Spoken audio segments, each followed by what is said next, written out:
¿Qué tal? ¿Cómo están? Bienvenidos a un nuevo capítulo de Los Hinchapelotas acá en Departamental Sport TV con mi compañero de siempre, Caldito. ¿Cómo le va? Gusto en saludarlo. Muy bien, aquí estamos un jueves más disfrutando con la compañía, con el hombre que la está rompiendo en la mañana. ¿Eh?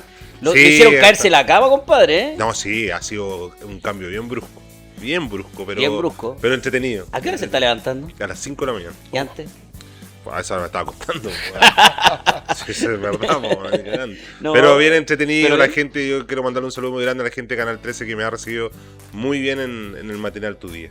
Éxito en todo. Usted tiene el talento y... Muchas gracias. Bueno, y está sacando ese lado oculto que partimos ese acá. Ese lado chistoso. Ese lado chistoso que partimos acá en... Y ha funcionado. En los hinchapelotas. A la gente le gusta. Sí. Nació acá en los hinchapelotas. Pero uno le dijo, usted saque ese empaquetado de comentar Es el que no era, deportivo. claro, era muy Era otra cosa, noticioso, pero sí. tiene, como diría el Gary Midel, tiene su chispeza el hombre. Sí. Oye, te quiero invitar porque, bueno, vamos a revisar las imágenes. Ya que estamos acá en Departamental Sport, queremos hacerle la invitación porque en el corazón de la comuna de Pedro Aguirre Cerda se encuentra este complejo deportivo maravilloso, Avenida Departamental 1950. Anótelo ahí porque acá es un espacio pensado para vivir el deporte, la entretención en grande. Contamos con 8 canchas de futbolito, 5 canchas de pádel, gimnasio, voleibol, escuelas deportivas para niñas, niños, mujeres y adultos. Además, disfruta de nuestro centro de eventos con carpa techada, piscina y sector de quinchos para celebraciones inolvidables. Ya lo sabe, Departamental Sport, mucho más que un club deportivo, un lugar para compartir, competir y disfrutar en familia. Carlitos, tengo un invitado. ¿Tiene un invitado? Y es un invitado maravilloso que lo veníamos conversando durante la semana y nosotros, a propósito de lo que hablamos en el capítulo anterior sobre la formación de jugadores, muy importante, que es muy importante, y ahora pensando ya que la eliminatoria se nos vienen y donde nuestra selección está ávida de jugadores de materia prima, quisimos, bueno, ¿a quién vamos a buscar? Y dijimos, no busquemos tan lejos, lo tenemos acá, en la casa. Don Guillermo Guzmán, más conocido como el Memo Guzmán, así me lo aclaró. Sí, claro. ¿Cómo le va? ¿Gusto en saludarlo? Bien, ¿cómo estás? Gusto saludar, Carlito, muchachos. ¿Cómo está? Bien, pues acá estamos recién terminando un entrenamiento con los chicos de mi escuela de Colo Colo, que ya estamos hace muchos años ya.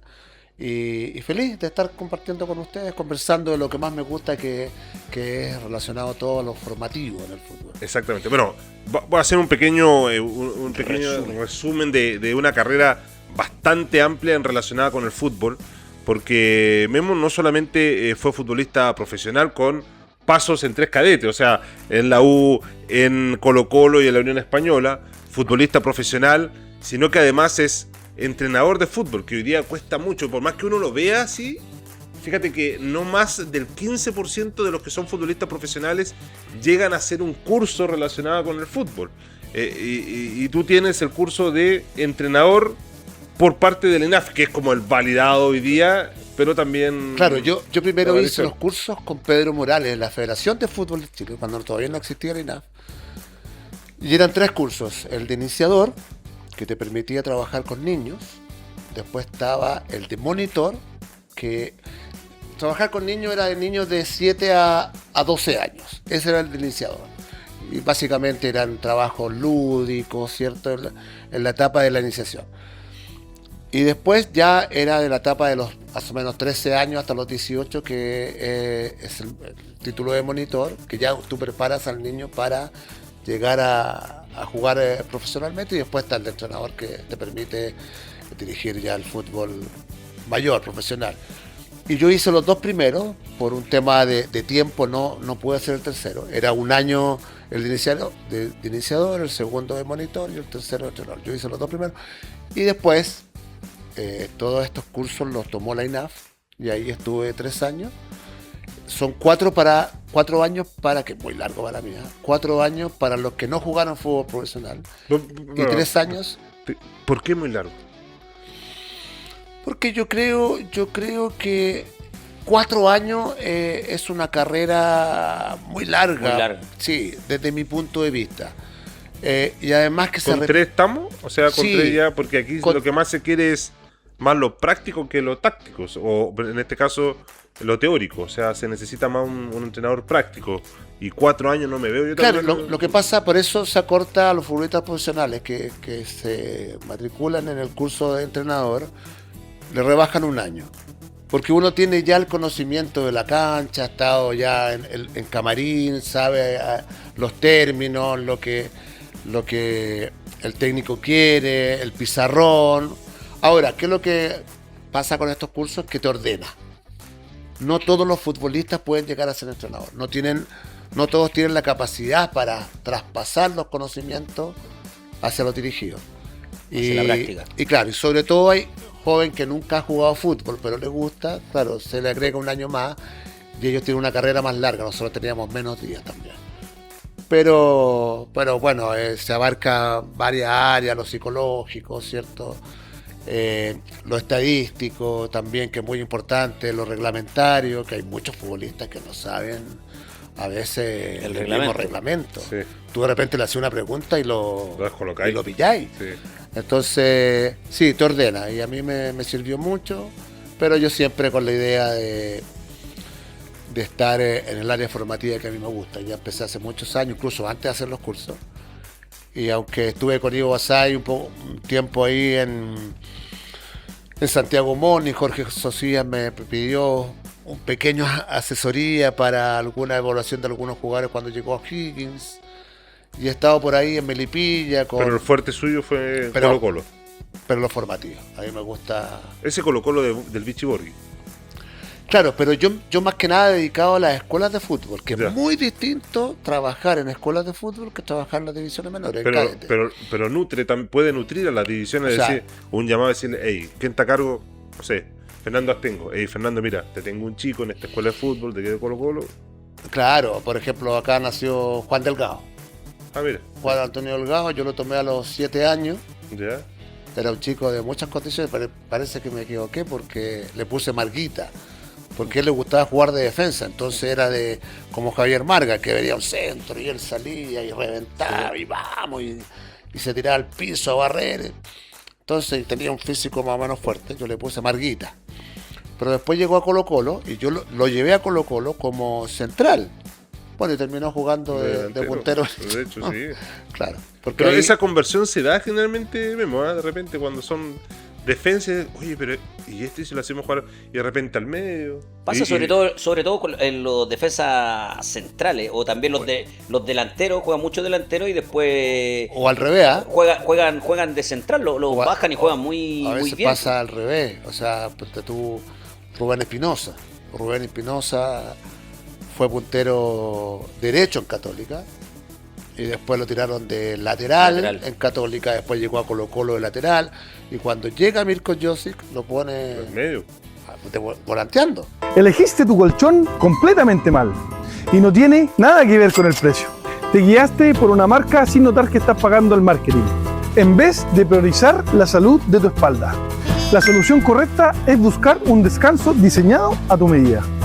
En Yolé fabricamos colchones que absorben el estrés del día, directo desde la fábrica y sin sobreprecios.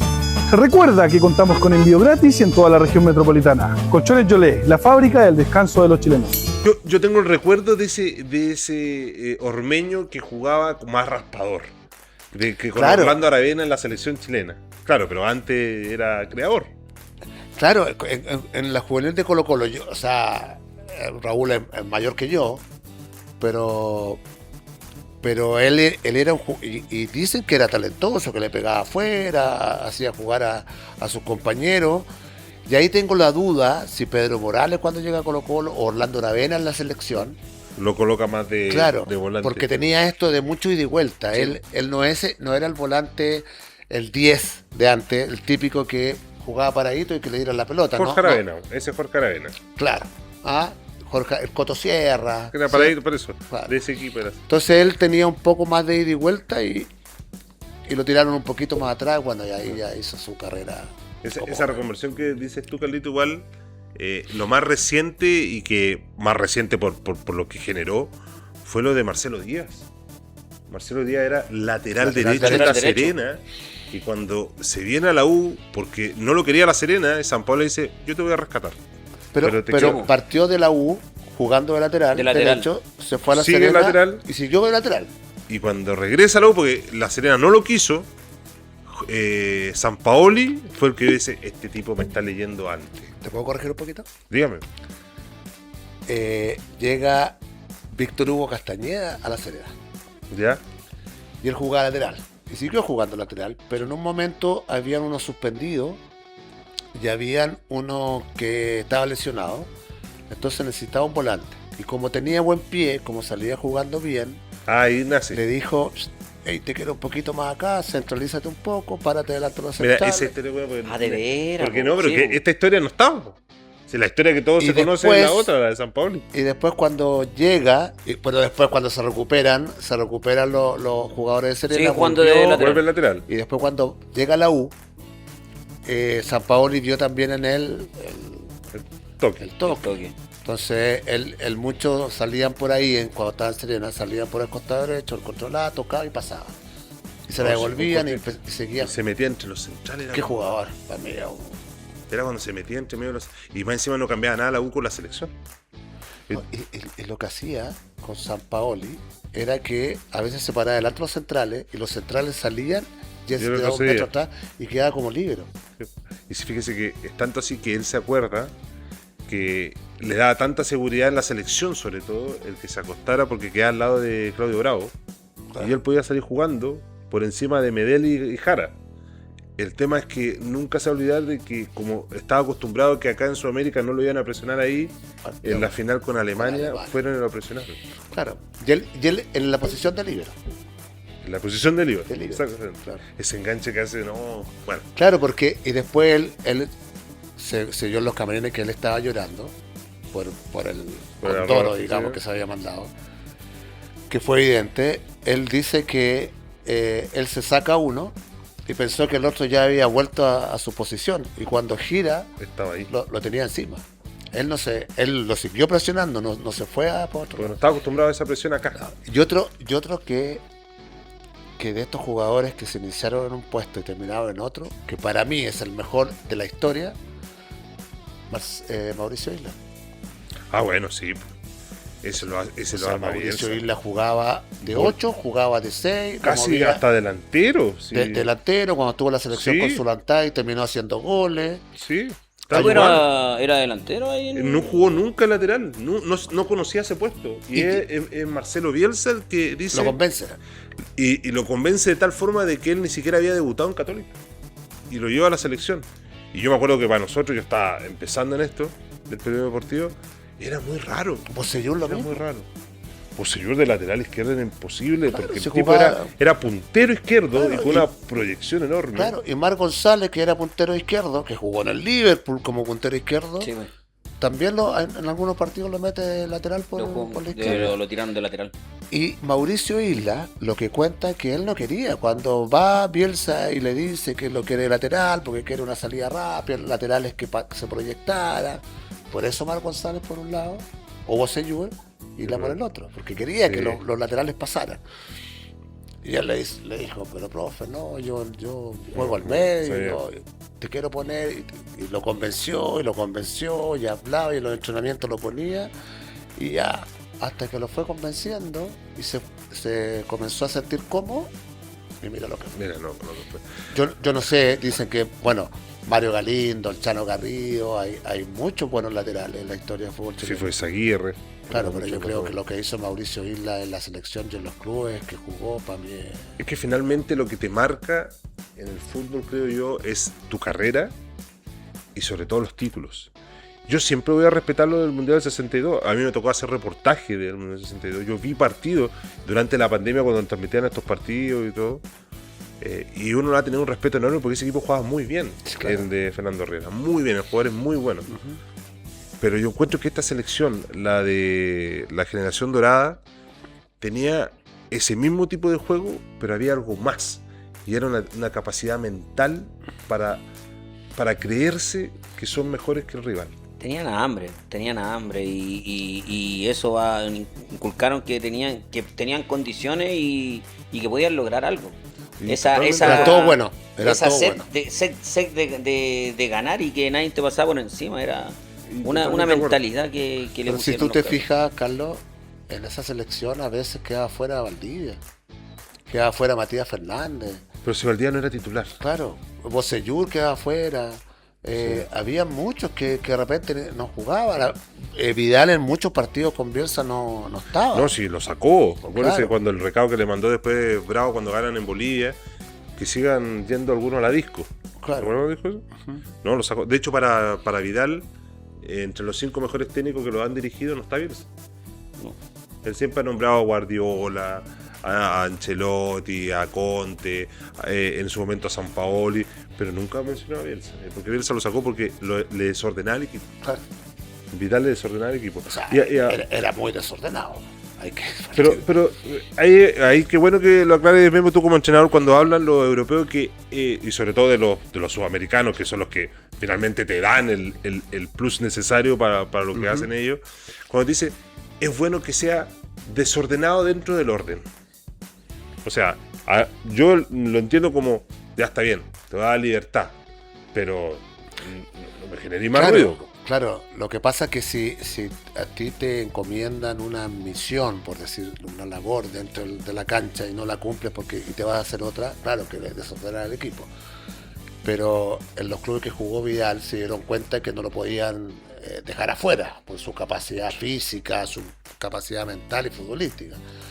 Entonces poníamos estos dos volantes de contención más Vidal, que es mixto. Como que lo claro, rodeaba. entonces dejaban cubierto todo y Vidal libre, y Vidal llegaba a la orilla, iba arriba.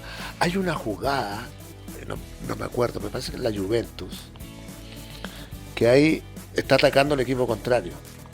Y Vidal, que jugaba al medio, se mete como central. Y tiran un centro y Vidal la despeja. La despeja fuerte. Y la agarra al equipo de la Juventus y empiezan a tocar y se la tiran al puntero derecho que corre. Y este sigue corriendo por el medio. Claro, y saca el centro y aparece Vidal. Área, y cabecea y la pelota se va por sobre el travesaño. Era una... Si hace ese gol, los comentaristas decían, si hace ese gol es una locura, si hace 3 segundos estaba despejando una pelota. Defendiendo. Bueno, y ese era el juego de Vidal y obviamente que los entrenadores decían... Nosotros nos vamos a dar sostener. cuenta de todo lo que hizo Vidal cuando se retire. Cuando ya no esté jugando y uno ahí recién va a sacar conclusiones y decir, este es el mejor jugador de todos los tiempos de Chile. Porque, insisto, vamos a volver siempre a la discusión esta de que Elías Figueroa, con todo lo que logró, Alexis, Sala, Zamorano, pero lo que hizo Vidal es... Claro, es que... ¿Sabes por qué te lo pregunto igual mismo? Sí. Porque hoy día uno dice, oye, jugó en el Leverkusen, un equipo que champion que pelea al título, jugó en la Juve, que decir, el más ganador de el Italia, Bayern Múnich después. jugó en el Bayern, un poderosísimo, jugó en el Barcelona, jugó en el Inter, se fue al Flamengo. Entonces uno dice, Y Colo-Colo. y, bueno, No es menor. y parte en Colo-Colo y va a terminar en Colo-Colo. Entonces, estamos en presencia del mejor jugador de todos los tiempos, quizá en Chile. Claro, se puede discutir un poco el tema futbolístico desde mi punto de vista. Porque obviamente que el fuerte de Vidal es su condición física y mental desde mi punto de vista. Él lo que corre, él lo que transmite, él lo que mete. Claro, te marcó una diferencia enorme y lo sigue marcando ahora. Pero, claro, técnicamente había muchos jugadores mejores. Creo que lo que hizo Alex en el Arsenal, no sé si hay otro jugador, salvo Elías, en el Inter de Milán, o sea, perdón, en el Inter de Porto Alegre, que hizo una campaña... O ese Zamorano en Real Madrid. O el Zamorano Real Madrid, claro. Pero lo que hizo Alexis en el Arsenal era... O sea, terminó siendo el jugador mejor pagado de Inglaterra. O sea, era el top número 1 y habían jugadores... No, extraordinarios. Claro. Sí. Entonces, y los goles que hizo en el Arsenal era para ponerlo en un mar. Pues si uno que picaba la pelota, que aparecía uno, le sacaba 2 a 3, hizo goles de todas las facturas, de cabeza, de tiro libre, de... Y eso que él no era goleador, ¿eh? Él siempre dijo Nelson Acosta, que fue el que lo hizo debutar en la selección, y también Jorge Aravena cuando lo hizo debutar en Cobreloa, que él no era un delantero goleador. Era un muy buen gambeteador, pero no era un goleador. Y yo creo que esto que eres mejor, no sé si es tan Yo creo importante, pero sí creo que obviamente Vidal está desde mi punto de vista entre los 5 mejores jugadores de la historia del fútbol, sin duda. Y ahí tienes que meter a Elías, tienes que meter a Alexis. Y que uno piensa que, por ejemplo, son diferentes procesos, diferentes tipos de fútbol, porque a medida que vamos avanzando, lo vamos poniendo más viejito, va cambiando con el juego. Así como va cambiando, el balón era uno, el balón de ahora es otro, pero yo creo que uno tiene que... Estos cabros lo hicieron vibrar, nos hicieron llorar, nos hicieron alegría. Yo creo que cada jugador es importante y ha marcado una diferencia, porque, por ejemplo, Vidal, que es lo que ha hecho muchas cosas, ha jugado en diferentes clubes, ha sido figura en varios de ellos, pero no hay que quitarle, por ejemplo, mérito a los otros jugadores. O sea, yo creo que son importantes, una generación que nos trajo alegría. Más que compararlo, es decir, estos fueron buenos en sus tiempos. En sus tiempos. Sí. Claro, por ejemplo, lo otro que uno se saca el sombrero y a mí me llega a emocionar verlo jugar hasta el día de hoy, es Charles Aranque. O sea, la campaña de Charles, o sea, no sabe jugar mal.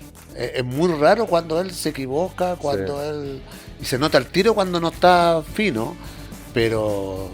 También. Pero lo que pasa es que es un jugador con pocas luces, como le dicen. Entonces, y tiene una personalidad distinta. Más introvertido. Si tenido la personalidad de Vidal, y que habla y que sabe los medios. Es más introvertido. Llega lejos. El claro. Oye, y a propósito de lo que estamos hablando, mira, que bueno, porque vamos a hacer el nexo. Hablamos de Alexis, un tipo que pasaba jugando en la playa en Tocopilla, en las tardes y todo. Todo el día, dice. Dicen que Vidal, el patio, literalmente, el patio de su casa era esa cancha en San Joaquín, la de Rodelindo Román. Gary tenía una cancha al lado, en Conchalí de futbolito, claro. También pasaba jugando. Y tú, Memo, como formador de jugadores, ¿hemos perdido esa esencia? ¿Ha perdido el niño hoy día ese barrio? Sí. Te lo digo por esto, por este aparatito, que muchas veces ya te saca de todo. Bueno, por eso decía yo que hay una diferencia enorme con las escuelas de fútbol, que tienen un fin distinto a que los chicos que llegan a cadete. En cadete es buscar el rendimiento y progresar futbolísticamente y una formación más integral. Acá en la escuela de fútbol llegan chicos por distintas, digamos, los papás los matriculan por diferentes razones. Profe, quiero matricular a mi hijo acá en la escuela porque pasa todo el día con el celular. Es malo, pero quiero que juegue fútbol, le gusta jugar al fútbol. Hay otros que llegan porque, profe, le traigo a Messi. Mi hijo aquí lo va a hacer rico usted. Y otros que porque están con sobrepeso, porque distintas razones que son muy distintas a las divisiones menores. Yo trabajo hace muchos años en las escuelas de fútbol y trabajé también varios años en la competencia. El deporte es competición. Porque hay gente que yo a veces converso, oye, mi hijo es súper deportista, ¿sí? ¿Qué hace? ¿Qué deporte? No, va al gimnasio día por medio. ¿Cuál es el deporte que hace?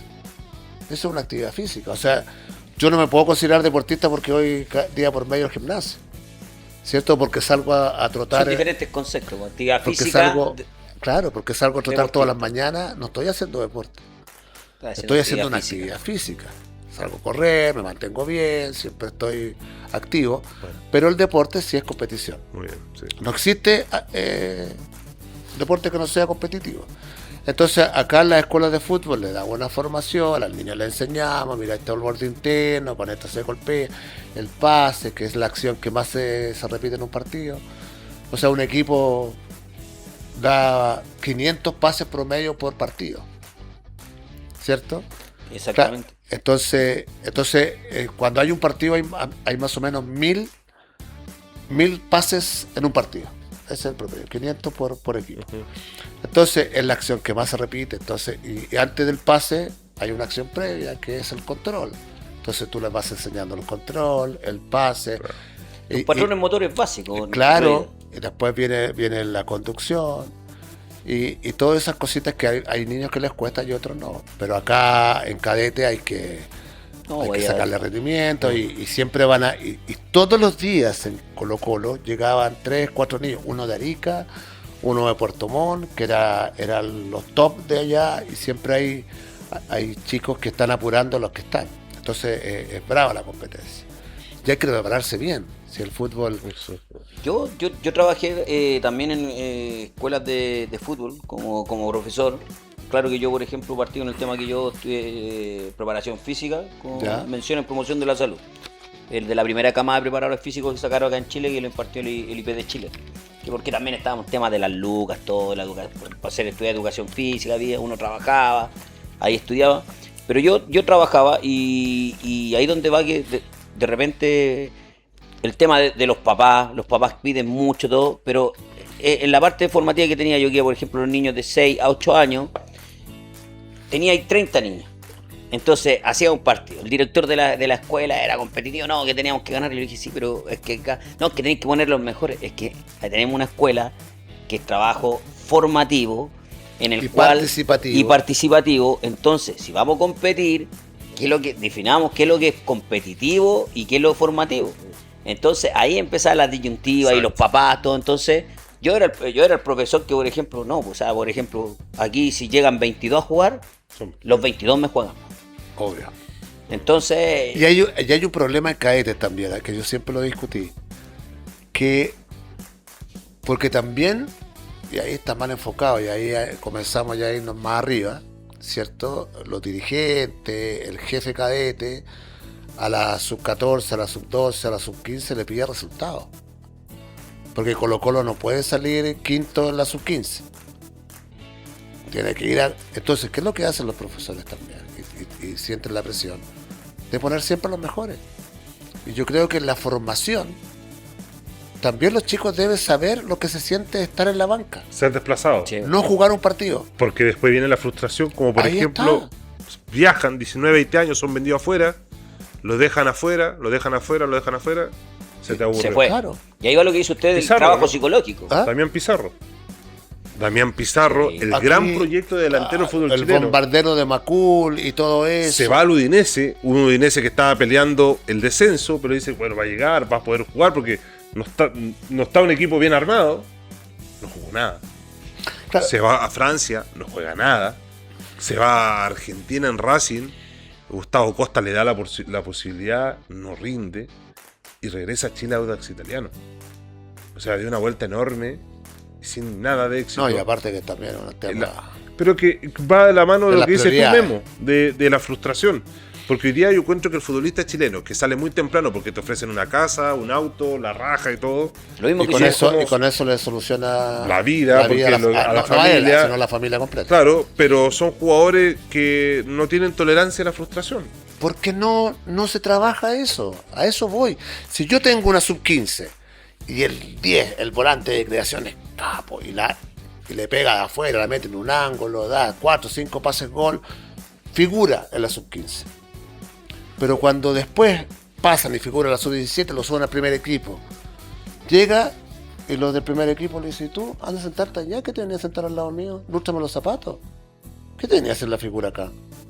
Y el chico, porque cuando llegan al primer equipo, los profesores son pesados. Son cabrones. Son cabrones. Y ese chico se chupa. Y quiere él jugar y ser el mismo protagonista y la figura que como fue en la sub-17, sub-18 en el primer equipo. Y cuando ve que lo citan y no lo ponen y no juega y el otro partido lo ponen 15 minutos, él dice, a mí no me valoran, a mí no me quieren, y se empiezan a frustrar. Claro, entonces ese trabajo yo creo que hace falta un poquito en las divisiones menores. Se trabaja súper bien, pero esa presión que tienen los jugadores, o sea, los técnicos, de que es preferible pelear el campeonato a darle una formación más integral. Que el capo, el que juega, el 10, la figura, puede estar 2 partidos. Y después el entrenador le dice, faltando 5 minutos, calienta, vas a entrar. Para que sienta. Y claro. vaya sintiendo eso. Exactamente. Entonces, porque se siente seguro. Oiga, Memito, antes, Fabián, disculpa. Sí. Usted que ha pasado por diferentes etapas de formación de jugadores, ha ido cambiando con el tema ahora mismo que dice el tema de la tecnología, mucho celular. Ha ido cambiando la dinámica porque ahora las nuevas camadas, ahora somos de los 15 años de ahora a los 15 años hacia atrás, muchos niños con, entre comillas, de cristal. Es importante el tema, el trabajo psicológico. Sí. Me habías hecho una pregunta y creo que me fui por otro lado. Hoy día el chico está con el celular, está metido, ¿cierto? En el computador. Y al jugador de fútbol hoy día le falta barrio, le falta calle.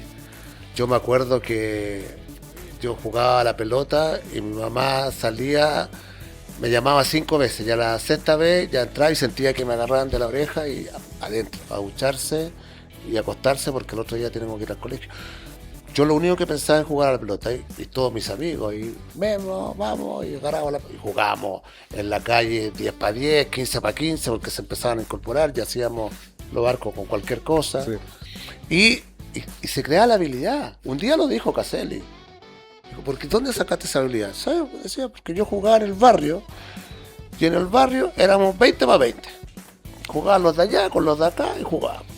Y yo agarraba la pelota, que la pelota era una pelota plástico, y tenía que pasarme a uno y venía al otro y me tenía que pasar al otro y después al otro, y cuando ya me había pasado como a 5, pues me encontraba con el árbol, casi choco con el árbol, y después iba y estaba la cuneta, tenía que picar la pelota para que no pegara en la cuneta. Ahí nace la gambeta. Y claro, sí, pues. y ahí comienza, también decía, y venía uno, le metía el cuerpo, le metía el poto para atrás, sí. Y después cuando llegó a jugar a Colo Colo, venían algunos y ya él ya sabía, sí, y enganchaba y le metía un túnel a uno. Entonces eso hoy día se perdió. Hoy día eso ya no está. Y hay otra cosa, que en el tiempo que nosotros jugábamos fútbol, uno terminaba de entrenar y seguía metido en el fútbol. Y si había un partido en la tele, uno se preparaba el partido en la tele. O iba al estadio cuando no jugaba, porque tú jugabas el día sábado, el día domingo, la mayoría de los jugadores iban al estadio el día domingo. Y estábamos en tribuna ahí conversando, tomando un café, viendo los otros partidos. Hoy día los chicos no ven partidos. No les gusta. No ven. Hasta los profesionales jóvenes, claro, dicen, no vi el mundial. Cuando el otro día le preguntaron, no sé a quién, por qué no fue citado. Estaba hablando de España, de uno de los defensores Real Madrid. De Inglaterra, Palmer, claro, que era gran figura en el Chelsea y todo, 21 años. Le preguntan qué le pareció la actuación de Inglaterra. No vi el mundial. Estaba de vacaciones, no vi el mundial. No sé si se lo dijo de picado o de que verdad ese es el ejemplo que uno tiene de un superestrella, pero como es joven, él prefiere pasarla ahí en entretención que ver la Copa del Mundo. Claro, y muchos conocen a los jugadores porque juegan como ni siquiera sé. El FIFA. Sí, y en el FIFA están los jugadores y dice, mira. Sí, claro. Entonces, pero no va a estar un día viendo los partidos y nada. Entonces, ¿Memo? Eso se ha perdido mucho. Mira, vamos a hacer la excepción. Yo creo que Memo se nos va a quedar hasta el final del programa, porque es extraordinario. No te muevas de acá. Te voy a invitar a ver si lanza esa promo nuevamente, Jano, con respecto a lo que estamos acá, inverso en lo que es Departamental Sport, donde todo se puede encontrar con el espacio pensado para vivir el deporte, la entretención en grande. Ya lo ven ahí en imágenes, con 8 canchas de futbolito, 5 canchas de pádel, está el gimnasio, voleibol, escuelas deportivas para niñas, niños, mujeres, adultos, además de disfrutar de nuestro centro de eventos con carpa techada, piscina y sector de quinchos para celebraciones inolvidables. Departamental Sport, mucho más que un club deportivo, un lugar para compartir, competir y disfrutar en familia. Nosotros tenemos una dinámica, Memo. Oye, ¿puedo agregar algo? Dígame. Mucho estacionamiento, que es muy importante en los complejos deportivos. No, yo cuando llegué por primera vez, vi que algunos llegaban tarde. Uno siempre cuando juega futbolito siempre llega como al filo. Te estacionáis al lado de la cancha. A veces con cancha es esta? Con unos amigos, a veces vamos a jugar a diferentes lados y queremos estacionar No hay. y tenemos Y la que vuelta. dejar No. y quedas preocupado porque Claro. queda el auto Dejarte en el la auto y calle. no voy tranquilo. Sí. Así que acá es un complejo maravilloso. Yo Sí. estoy desde el primer día que se abrió, porque estábamos al frente cuando en la pandemia, y cuando se abrió nos venimos inmediatamente para acá y esto como ha crecido. Oye, La piscina en el verano. No, maravilloso. Mismo, lo que pasa es que nosotros siempre terminamos con el entrevistado y después nos vamos con el último bloque. Pero te vas a quedar acá porque tiene también relación mucho con el fútbol. ¿Puedo decir una cosita cortita? Dígame. Que quería decirla. Y en Colo Colo, por ejemplo, muchos chicos cuando terminan la sub-18, sub-19, algunos se van a préstamo y otros se quedan en el camino porque de cadete al primer equipo es un eslabón súper complicado. Necesitan 3 o 4 y ahí van metiendo, qué sé yo. Yo le hago una pregunta a ustedes. ¿Ustedes saben cuántos jugadores de Colo Colo formados en Colo Colo están jugando hoy día al fútbol profesional? No. 81. De todos los formados de Colo Colo. 81. En todo el mundo. Hay 81 jugadores de fútbol jugando en el fútbol profesional a nivel mundial que han salido de Colo Colo. O sea, Colo Colo es un equipo formador. Lo que pasa es que al primer equipo prefieren contratar a veces un jugador. Bueno, y a propósito de eso, esta parte del programa la vamos a enfocar a quizá una de las contrataciones más bombásticas de forma mediática de los últimos años, que es la llegada de Bociña. Que a mí me parece perfecto el trabajo que hicieron la parte dirigencial, cabezado por Moza. Traen un arquero que fue furor, que tuvo buena participación en la Copa del Mundo, eso es innegable. O sea, Innegable, un sí. tipo que ha estado entre los 5 mejores arqueros de la Copa del Mundo, total y absolutamente, con una selección muy débil, pero que le hizo partido, por ejemplo, en los 16avos a Argentina, lo tuvo ahí, que le sacó el único empate que tuvo en los 90 minutos España, el campeón España. del mundo, y que todos hablaban de Bociña, y que acá se movieron muy bien. Lo de Bociña para ti, Memo, ¿significa reforzar un equipo que va a jugar el otro año en Copa Libertadores? De seguro, Colo Colo está muy encaminado, si no es campeón es muy difícil, pero va a estar. ¿Es una cosa deportiva o es una cosa de marketing deportivo? A ver, creo que O en la mezcla, porque también puede ser las dos. es una mezcla de los dos. O sea, nadie puede desconocer. Y a mí me extraña porque en algunos medios de comunicación ha salido que esto es solamente marketing. Para vender camisetas y un montón de cosas. O sea, Bociña, según la FIFA, fue el mejor arquero mundial. El mundial fue hace 2 meses, terminó. Sí, O sea, está completamente vigente. asume. ¿Ah? Hace un mes. Hace un mes. O sea, Menos de un mes, hace 3 o sea, semanas. si traen. Ahora, yo digo, y muchos hablan de la edad. Pero si Bociña hubiese tenido 29 años, 28 años, no estaríamos hablando de lo que. O cuestionando su capacidad. Yo creo que Bociña viene a hacer un aporte al arco de Colo Colo. Porque se necesita, los partidos de Copa Libertadores sobre todo, se necesita experiencia. Pero ahí chocamos con eso, con justamente lo que tú decías recién, que hay jugadores formados en Colo Colo pero que no tienen cabida porque llegan jugadores de afuera. Sí, ¿Qué claro. pasa con Maureira, por ejemplo? Sí, pero es un arquero. ¿Y qué pasa cuando se recupere Fernando de Paul? Maureira va a ser el tercer arquero. Es que creo que De Paul ya termina ahora a fin de año y se va. Bueno, pero creo que lo ha hecho bien y se ha ganado su puesto Maureira. Sí. Ahora, ¿qué es la diferencia con los jugadores de campo? Que el jugador de campo, un volante puede jugar un poquito más allá, un poquito más abierto, para la izquierda, para la derecha, para acá, o puede entrar por uno o por otro. Pero acá. El puesto de arquero es uno solo.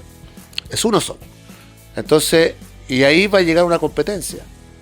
Y yo creo que a Maureira le va a servir mucho estar con un jugador que estuvo enfrentando a Messi, un arquero que fue figura frente a España, que fue uno de los mejores arqueros del Mundial, su forma de trabajar, los consejos, todo eso Va a ayudar. eso sirve. Es que él Y llega- claro, y el marketing, o sea, Exactamente. Es que él llega a Colo Colo porque a él le ofrecieron otra instancia, pero era como más que nada el tema, lo que hablan ustedes, por el tema del marketing.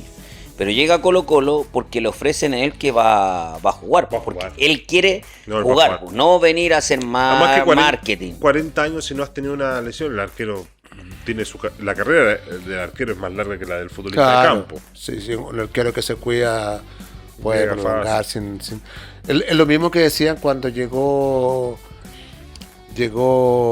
a los países... ¿A dónde está jugando Cristiano Ronaldo? En Arabia Saudita. En Arabia Saudita, perdón. Iba a decir Emiratos Árabes, pero no.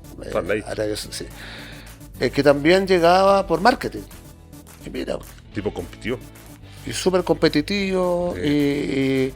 y el equipo siempre está ahí peleando, y el goleador, y él quiere seguir, y bueno, y como... ¿No hace bien al fútbol chileno traer un jugador como Bociña, que fue repercusión a nivel mundial? Absolutamente, yo creo que hoy día muchos se enteraron que Colo-Colo existía en algunas partes del mundo. Salió en Italia, en Alemania, en Inglaterra, portales en España. La transmisión de ayer, fueron 30.000 personas en el Estadio Monumental. 30.000 personas para una presentación de un jugador. Claro. Ni Matías Fernández, que fue el último grande, o Arturo Vidal llevaban tanta gente como Bociña. Ahora esperemos. Iremos a tener más arqueros, Memo, ¿no? Tú que siempre te metes ahí con los chicos y todo, ¿creen que se van a entusiasmar y decir? Sí, también puede ser algo importante. Algo importante, que se van a abrir academias de arqueros, ahora Lobos con Prieto. Sí, tiene una academia de arqueros. Yo tenía una academia acá funcionando. Estuvo acá y claro, es bonito el puesto de arquero, es sacrificado, pero... Es ingrato, sí, ¿eh? Claro, porque si no eres titular... O sea, yo tengo muchos amigos que tuvieron una carrera de 15 años y jugaron 20 partidos. Siempre fueron dos. Perdona que me acuerde de Ricardo Biondi, el Tano Biondi. Jugó en todos los equipos, pero siempre era el que nosotros. Era como el de... Tenía las manos intactas, ¿no? Tenía... que ¿cómo se llama el entrenador hoy día de Coquimbo? Hoy se me fue. El negro... Caputo. Caputo. Caputo, que pasó mucho tiempo, jugaba poquito. Caputo. Pero jugaba. Oye, Memo, bueno, se nos pasó volando casi más de 50 minutos hablando de fútbol. Qué entretenido, qué bueno. Te agradecemos por haber venido acá, los hinchas pelota. No, para mí un placer haber estado con dos, porque yo, por ejemplo, yo juego fútbol todo, pero uno así pincelada. Pero acá el hombre sabe, y con usted, Memito. Yo los veía mientras estábamos viendo ahí las cámaras con Janito, los veía cómo conversaban y saben tanto. Da gusto de estar compartiendo aquí un programa con gente que sabe demasiado. Yo, por ejemplo, de repente van a decir en el programa, ¿y vos qué estás haciendo ahí? Yo mirá, nomás verlo hablar, así que no va a ser ni la primera ni la última que va a estar aquí con nosotros, fíjate, Memito, así que pues, un placer haber estado. Y hay varios temas para tocar. Por ejemplo, yo llegué a los 13 años a la U a probarme. Había una prueba masiva de 2000, o sea, era impresionante, era una concentración. Cuando existía la concentración del sí y el no, estaban todos ahí y no se podía entrar. Y ya 200 arqueros, los defensas, los delanteros, y 10 minutos. Y de ahí dejaron, de esos 2000, dejaron a 800, después 600, después hasta que quedamos 25. Sufría. Y fíjate, perdona que me alargue un poquito, y jugábamos 10 minutos y armaban como 8 canchas en una cancha de fútbol, en el Estadio Recoleta. Y jugaban, y yo, que a mí me gustaba, yo era puntero derecho, entonces me gustaba como encarar, y yo iba a buscar la pelota y la pelota iba para allá, y después iba para allá, no la tocaba nunca. Y ya se estaba terminando el tiempo. Y para que vean la suerte, y el arquero en una agarra la pelota, el arquero nuestro, y la tira para arriba. Y la pelota va saliendo casi a la pista de ceniza que vayan, y viene la pelota, y yo llego, pongo el pie y la bajo, como si hubiese tenido un clavo en el empeine, y que, o sea, nunca había controlado un balón así. Y ahí, profe, de ahí me inicié hasta el día de hoy, que no he parado. Qué bueno. Toda la vida. Qué buena historia ahí. Gran historia. Oye, lo vamos a esperar más adelante. Sí. Comprometido. Vale. Ya, pues nos despedimos nosotros, Carlito, porque estuvo bien entretenido este programa, así que nos encontramos la próxima semana acá en Departamental Sport TV. Que tengan muy buena semana. Chao, chao. Chao.